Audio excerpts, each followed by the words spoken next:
wherever now peacekeeping missions are being deployed, there is a hesitation on the part of the countries where they're deployed as to what will this mission be able to achieve, because the Security Council, which draws up their mandate, is unable to actually tailor the ground realities. This has happened a lot in Africa, and you have these major peacekeeping operations. The 4 biggest ones are in Africa, and they cost $1 billion each, and there is no outcome. They have been going on for years and years. You're watching The Gist on Strat News Global. I'm Ramananda Sengupta.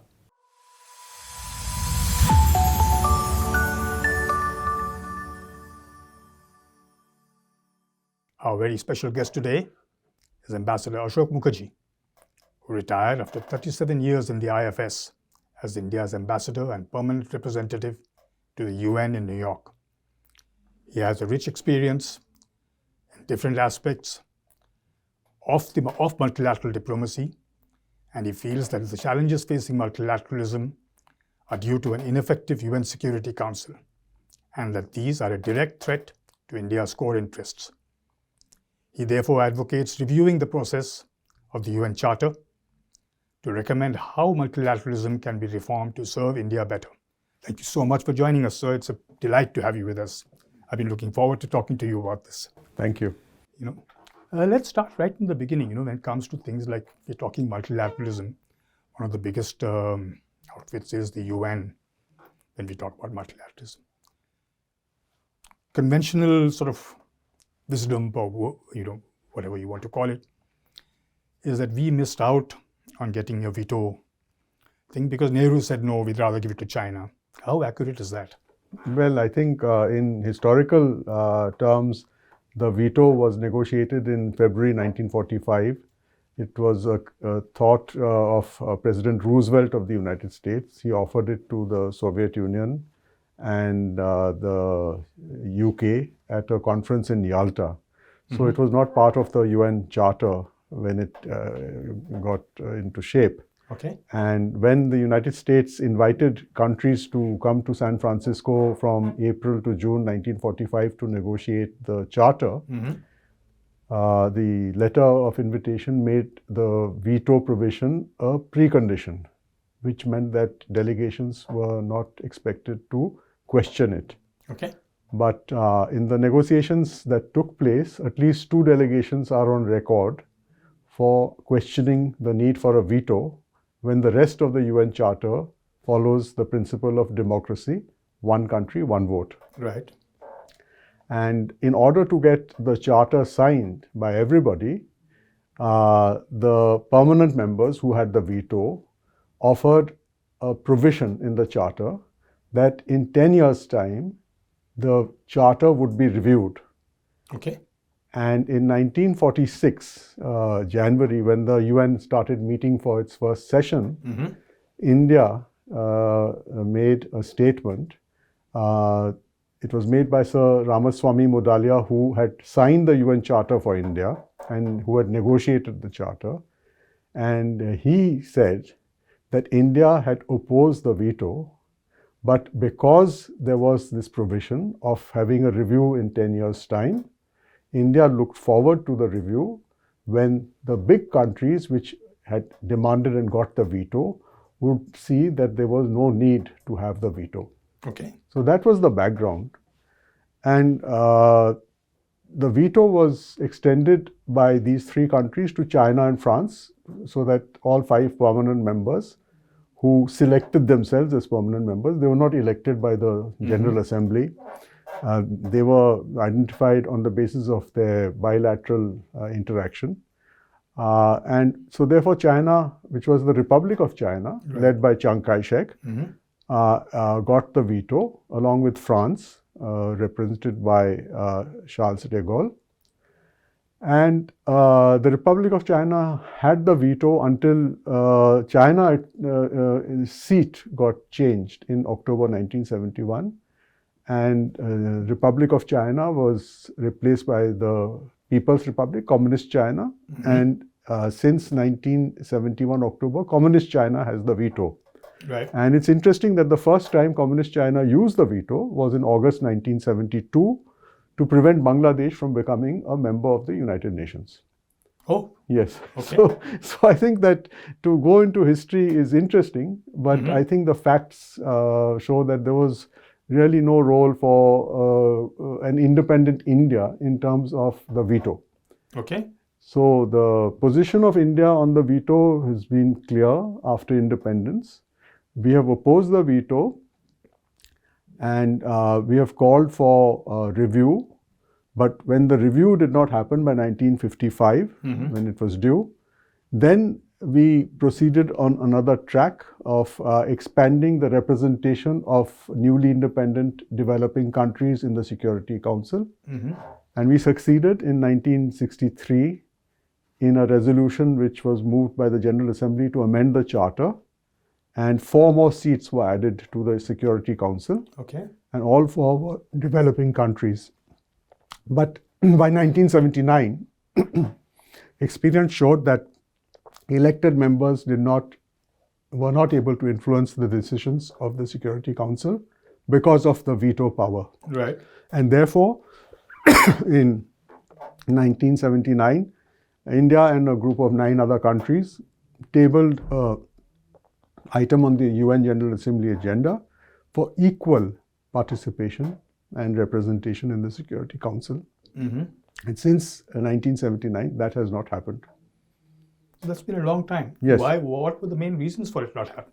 Well, the main reason is that the people who had the veto didn't want to give up the veto. Okay.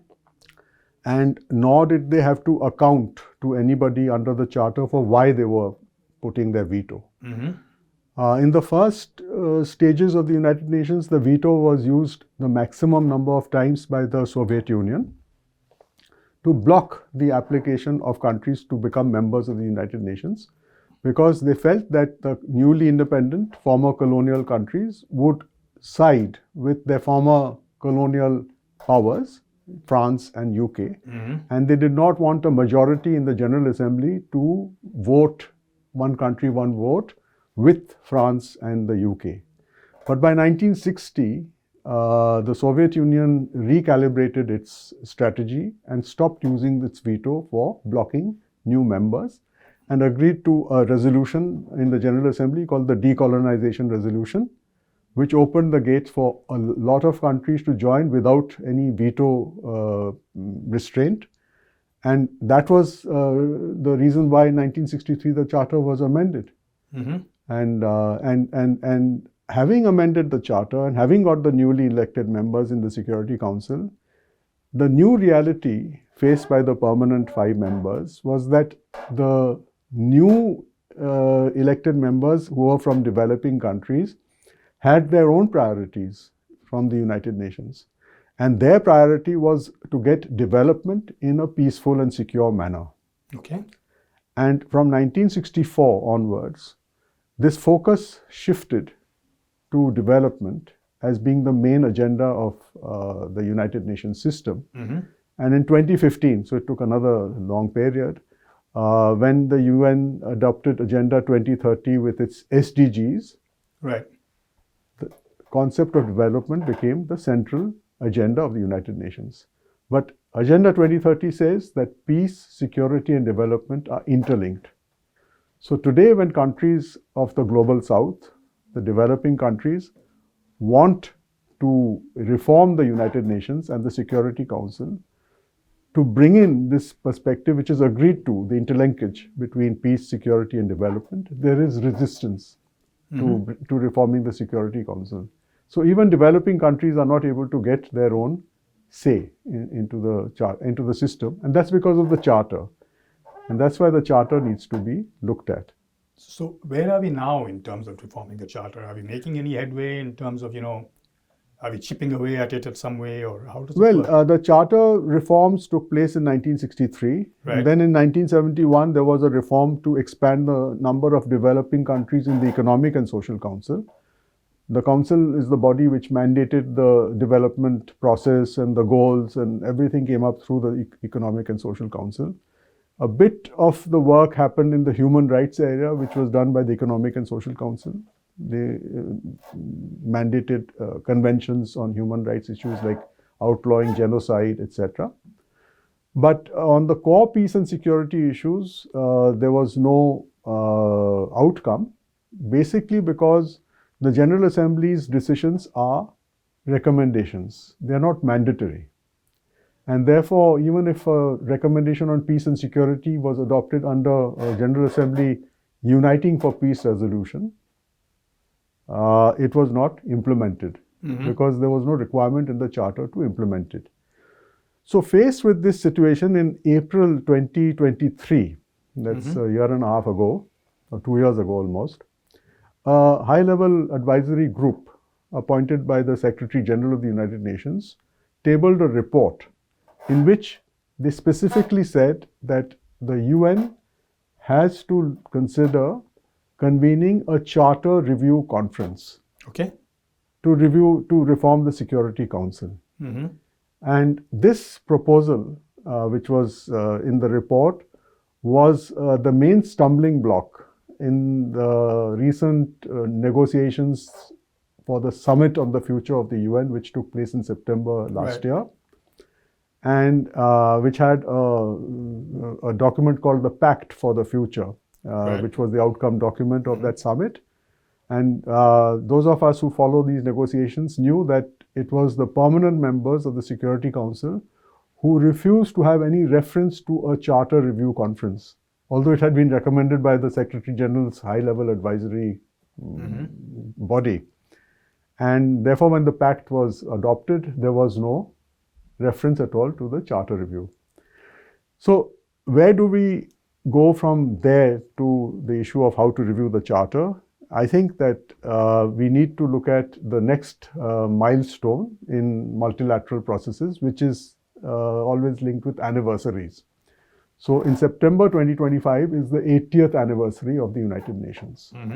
And I think that if an initiative could be taken to focus on reviewing the charter before you recommend reforming it, just to review the charter through the charter provision itself. The charter has that provision of 1945, which I mentioned, in which they said there will be a review in 10 years' time. So that review provision in the charter, Article 109, has a three-stage process. The first stage is to convene a general conference to discuss the charter, how it has worked, how it has not worked, what needs to be done to it. So that's the stage I think that we need to come to now. We haven't yet reached haven't yet reached that. For that stage requires, according to the charter, 129 votes of the 193-member General Assembly and 9 votes out of the 15-member Security Council, but without any veto.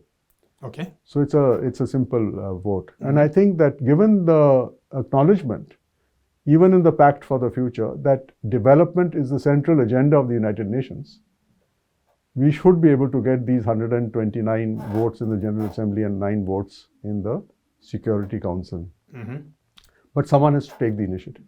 And that's us right now, I think. Well, India is well placed because during the G20 presidency of India, India initiated what is called the Virtual Summit of the Global South. Yes, I remember. And there have been 3 summits held so far, one in January 2023, one in November 2023, and one in August 2024. And 125 countries of the United Nations system have participated virtually in these 3 summits. And therefore, India has created a groundswell of sentiment focusing on development, because that is what brings these countries together. And development and the SDGs, which have targeted development, are singularly threatened by the malfunctioning of the Security Council. Because the malfunctioning of the Security Council has seen the mushrooming of conflicts. And as conflicts have mushroomed, they have impacted on development. Of course. And therefore, there is an uncertainty about international trade, connectivity, about international investment flows, about employment generation, about inequalities within countries. All are linked with these conflicts that have mushroomed.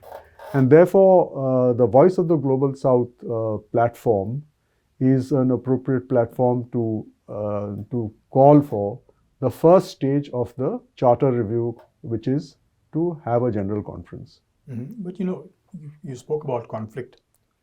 One of the things that you keep hearing is that the UN Security Council really doesn't have much teeth when it comes to conflict. In the sense that, there is a conflict, we say that, okay, we will put in some effort to resolve it. But when push comes to shove, the UN Security Council really can't do much. How valid is that? That's very valid because of the double standards that are at play in the Security Council decisions. Because all decisions of the Security Council depend on the agreement of the 5 permanent members. And if even one of the 5 permanent members does not agree, the UN Security Council cannot take a decision. So, in our own experience as India, we have responded always to calls from the Security Council for troops, for peacekeeping. But once the troops are sent for peacekeeping, they are not deployed effectively on the ground to enable the political settlements which must come out of this peacekeeping process to sustain the peace and sustain peace and security. And wherever now peacekeeping missions are being deployed, there is a hesitation on the part of the countries where they're deployed as to what will this mission be able to achieve, because the Security Council, which draws up their mandate, is unable to actually tailor the ground realities. This has happened a lot in Africa. And you have these major peacekeeping operations. The 4 biggest ones are in Africa, and they cost $1 billion each, and there is no outcome. They have been going on for years and years. And so therefore, there is this demand that without the voice of Africa in the Security Council, you cannot make use of the peacekeeping contributions that are made by developing countries, mainly troops from developing countries. With terrorism, it's the same. There's a double standard on terrorism. Absolutely. And the latest example in Syria illustrates a proscribed terrorist entity is now ruling the state of Syria and is being welcomed by some of the permanent members of the Security Council. We saw the foreign minister of one of them in Damascus yesterday. Yes. So what is the integrity of the approach of the rule of law where you proscribe a terrorist or a terrorist entity on the basis of legal criteria, and then without convening a Security Council meeting, you overturn that decision on the basis of realpolitik? So this is this double standard which has come in the way of the credibility and effectiveness of the Security Council. I'm just curious that, when you say that these conflicts get prolonged forever, would financial reasons be part of that, because the countries that are sending troops get money for it? No, the countries that send troops don't get so much money. In fact, until 2014, they were getting for each soldier $1,000 a month, whereas a peacekeeper who was doing what is called humanitarian work, and these are mainly from the Western countries, was for the same mission getting $4,000 a month. Oh. So yes, there is a double standard even in that. So eventually what we have done in negotiating it was to index the reimbursements for peacekeeping. But after 2017 and the withdrawal of the United States from its financial contributions, that indexation scheme again has been fractured. So, but the cost of peacekeeping by itself is not really important, because if you look at it in global terms, what the United Nations spends on peacekeeping is almost 1 or 2% of the global military budget. Okay. Yeah. So it's a drop in the ocean. Oh, okay, if you look at it that way. But, the fact also remains that, for instance, Haiti, if you remember, there was a mission that was sent, and then there were reports of rape and all that stuff by the UN peacekeepers. How does one deal with that kind of thing? Well, in the UN Security Council, you have permanent members who have taken upon themselves the role of writing the first decision on how this problem should be resolved. They call themselves the pen holders. It's not there in the charter, it's there in the working practice of the United Nations Security Council. And for Haiti, the pen holder is the United States. So the United States has got its own domestic interests in what is happening in Haiti, and it needs to carry the rest of the permanent members with it on any recommendation from the Security Council on Haiti.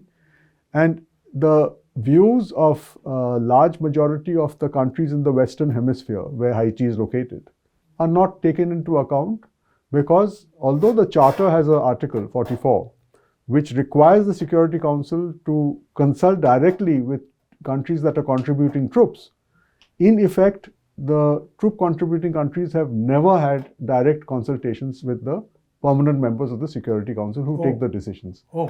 Yeah. So therefore, there's a mismatch. And again, there's a political sort of game that goes on between where the troops are coming from, why are the troops coming from that country, and why are they not coming from countries in the region itself? Absolutely. I mean, particularly you mentioned Africa. They would need, but Africa has its own troops which they use for other peacekeeping. Yeah, but OAU and stuff like that, or whatever. In Somalia, for example, Yes. Africa has got troops, but those troops are following deployments set in New York, and not following the deployments which may be based on ground realities in that particular mission. And we saw it in South Sudan, where our troops have been now for almost 12 years, that there has been very little input of the political perceptions of African countries, South Sudan itself, and neighboring countries of South Sudan, in the way peacekeeping mandates are formulated to transition South Sudan into a political settlement. Instead, it's the same old neo-colonial approach that is at play, and that is the reason why it's ineffective. You know, it's this is a discussion we could probably continue for a long time, but we're running out of time. I'll close with the last question. As someone who's far more clued into the UN than anybody else I've met before, how hopeful are you that that something will be achieved soon in terms of India moving something on this? Well, the hope is there because of India's aspirations. India is a country which, in its aspirations to become a developed country, Viksit Bharat by 2047, needs international cooperation. India is not an inward-looking country. India is an outward-looking country. And India's GDP, which is taken as the barometer of change, is expected to grow, and India is expected to become the third largest country in economy in the world by 2047, or well before 2047.